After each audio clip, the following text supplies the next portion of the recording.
Alam mo ba kung bakit hirap ka makatulog sa gabi? Ang mga malubhang epekto ng pagpupuyat. Nais mo rin bang malaman kung paano lutasin ang iyong problema sa pagtulog? Yan ang ating mga aalamin sa bagong episode ng Alam Mo Ba? Pero bago ang lahat, pag-quiz muna tayo at subukang sagutan ang tanong na ito. Alin sa mga sumusunod ang hindi totoo tungkol sa kakulangan ng tulog? A. Paggaang ng timbang. B. Pagtaas ng tsansa na ikaw ay magkaroon ng atake sa puso. O C. Pagtaas ng tsansa na ikaw ay magkaroon ng cancer. Kahanga-hanga ang makakuha ng tamang sagot. O siya, tayo na sa ating topic. Ang kakulangan ng tulog ay hindi mabuti sa ating kalusugan. Ating pag-usapan ang 10 bunga ng pagpupuyat o kakulangan sa pagtulog. Una ay hihina ang iyong resistensya. Ang kumpletong pahinga o tulog ayon sa pagsasaliksik ay diretsyong may ugnay sa ating resistensya para labanan ang pagkakasakit. Ang pagpupuyat daw ay pinapahina ang ating immune system na magre-resulta sa atin na madaling madapuan ng mga nakakahawang sakit. Pangalawa, ay sinisira nito ang ating puso. Ang pagtulog ng 5 oras pababa at pagtulog ng 9 oras pataas ay may negatibong epekto sa ating puso ayon sa European Heart Journal. Ang kakulangan sa pagtulog ay nagpapataas ng tsansa na ikaw ay magkaroon ng atake sa puso at stroke. Ikatlo, ang pagkakaroon ng kanser ay tumataas din kapag tayo laging kulang sa tulog. Apat, pinapahina nito ang ating cognitive ability o abilidad mag-isip. Kaya apektado ang ating mga araw-araw na gawain dahil magiging mali-mali tayo sa ating mga gagawin at desisyon. Panglima, ay magiging makakalimutin tayo. Pinapahina rin nito ang ating memory. Ang paghina ng memorya at abilidad mag-isip ng tama ay parehong napatunayan sa pag-aaral at naipublish ng experimental brain research. Pang-anim ay nakakababa ng libido. Ang pagtulog na 5 oras sa gabi ay sinasabing nagpapababa ng sex hormone levels na may 10% hanggang 15%. Pang-7 ay nakakataba ang pagpupuyat. Sa 21,469 na kataong pinag-aralan sa loob ng 3 taon, lahat sila ay meron lamang 5 oras na tulog kada gabi. At lahat sila ay bumigat. Tumaas ang kanilang timbang at naging mga obese. Pang-8 ay pinapataas ang pagkakaroon ng adult onset diabetes. Sinasabing ang pagtulog ng 7 hanggang 8 oras ay ang magandang bilang para maiwasan ang problema sa insulin. Kaya kasabay ng pagtaba, ay tataas din ang tsansa mong magka-diabetes. Pang-9 ay takaw aksidente, gaya ng pagmamaneho o pagtawid sa kalsada. Pag ikaw ay laging puyat, delikado. Hirap ka kasing mag-focus sa iyong paligid at aantukin ka maghapon. At ang pang-10 ay nakakasira ng balat ang pagpupuyat. Ang iyong balat ay mabilis tatanda at magkakaroon ng paggaspang, magkakaroon ng kulaba sa mata at pagkulubot ng balat. Ang mga sumusunod ay ang rekomendasyon ng CDC na magandang bilang ng tulog sa bawat edad. Ngayong alam na natin ano ang bunga ng pagpupuyat sa atin, ano naman kaya ang mga dahilan bakit tayo napupuyat? Bakit hirap tayo makatulog o makakompleto ng sapat na tulog? Ang mga sumusunod ay ang mga kadalasang dahilan. Shift work o change in status. Kung saan, mabiglang pagbabago sa oras na ating trabaho. Dati pang umaga, naging panggabi. Or pwede namang madaming overtime, kaya late na ang uwi sa bahay. O kaya naman, dati kang binata, ngayon ay may asawa na.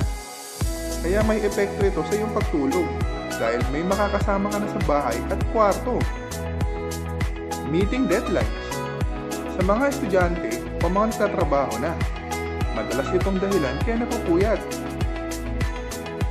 A sleeping environment that is noisy or not the right temperature. Sa mga madaming roommate, o pwede din na isa ka lang sa kwarto. Pero manipis naman ang pader mo, kaya dinig mo lahat sa kabilang mga kwarto. Pag summer at sobrang init, tiyak mahirap makakuha ng tulog. Pwede din na ikaw ay natutulog sa ibang lugar, kaya ikaw ay namamahay o naninibago. Using electronic devices close to bedtime or keeping them in the bedroom. Ito ang halos buong mundo ngayon ay guilty. Karamihan ng kaso ng pagkakaroon ng kakulangan sa tulog ay gawa ng pagbababad sa mga gadgets sa oras ng pagtulog. O pwede din na maagang gumigising para lang mag-social media.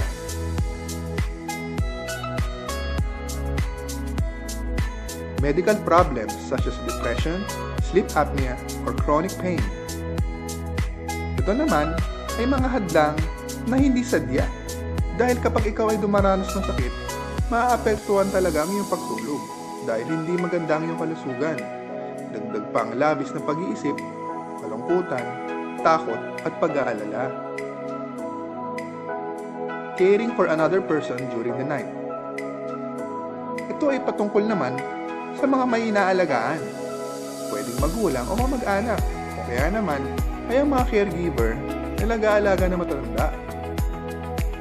Pwede rin mga nurse na may alaga mga bata. Kasama din dito ang mga bagong mommies na nag-aalaga ng kanilang mga bagong babies. Ngayon alam na natin ang mga bunga ng pagpupuyat at alam na rin natin ang mga kadalasang dahilan bakit tayo napupuyat. Ngayon ang tanong, paano ito malulunasan? Madaming paraan para malunasan ang kakulangan sa tulog. Ito ang listahan ng pwedeng gawin. Pero ating pag-usapan ay ang solusyon na dapat nating unahin. Yan ay ang home care strategies. Baguhin natin ang ating mga nakasanayan bago matulog at ayusin ang ating kwarto at kama. Isa-isahin natin ang mga home care strategies. Una, huwag gawing tambayan ng kwarto. Pumunta lamang sa kama pag matutulog. Ganitong paraan, matuturuan natin ang ating utak na kapag tayo ay pumasok sa kwarto at nahiga sa kama, pagtulog ang ating gagawin. O ikukumpara na tinatambayan mo ang iyong kwarto kung saan ikaw ay nagka-gadget, nanonood ng TV at nagbababad sa cellphone habang nakahiga sa kama.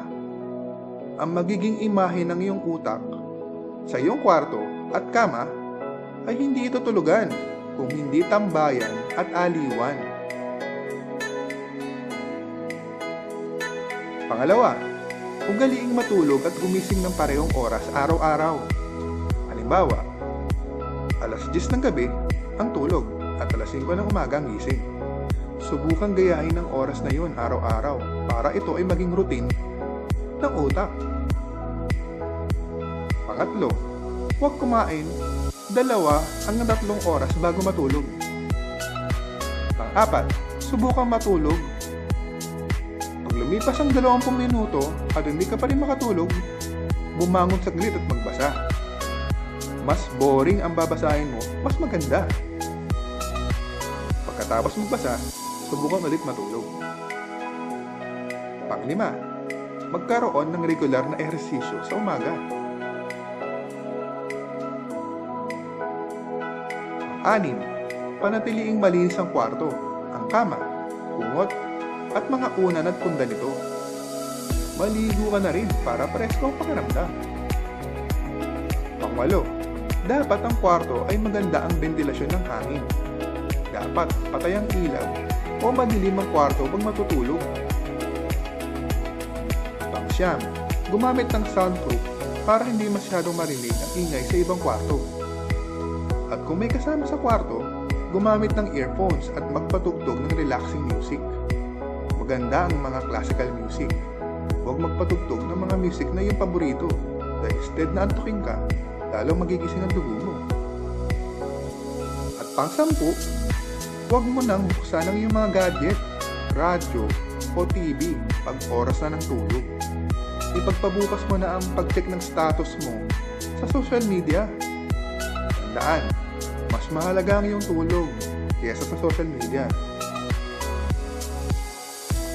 Pag matapos mo nang subukan ng mga ito at wala pa ring improvement sa iyong pagtulog, ay need mo nang kumonsulta at magpa-check sa doktor.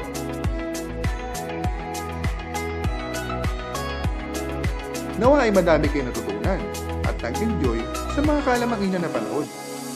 Huwag kalimutang mag-like at subscribe para sa mga susunod pang kabilib-bilib at kahanga-hangang kaalaman. I-share niyo ang video na ito sa inyong mga mahal sa buhay at kayo naman na magsabi ng tagline na, alam mo ba?